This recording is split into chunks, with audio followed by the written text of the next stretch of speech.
Park kami rito guys. Ano? Dito yung van. Kikita ko yung area nito sa inyo. Ang ganda. Dito 100 plus ang temperature. Init. Oh. Pero may mga tumutubong halaman doon. Hindi dinidilgan yan.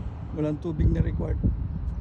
Siguro itong store na ito run by the solar panel.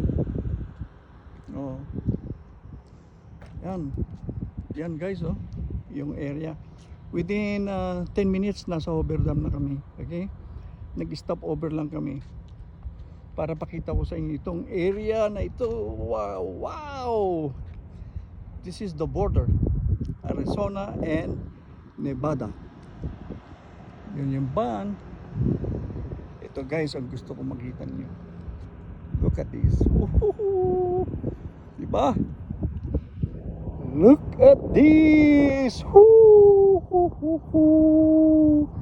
Sarap talaga mag-travel, man. Tama yung gagawin ko. So from LA, Las Vegas to Nevada. Ang target kasi namin is Arizona, di ba? Yung Grand Canyon Forest at Grand Canyon Monument. Kaso nga yung Kobe issue. So dito mataas ang temperature. Patay ang Kobe rito. And look at the surroundings. Oh God, thank you Lord. I have seen this place. Oh, so siguro yung kasi noong nasa Carnival Cruise Line, ang dami kong napuntahang lugar. So naging hobby ko hanggang ngayon, ginagawa ko pa rin bailan. Ito guys, ang ganda nito. Oh, wow. Woo! Priceless. Diba? Yan oh.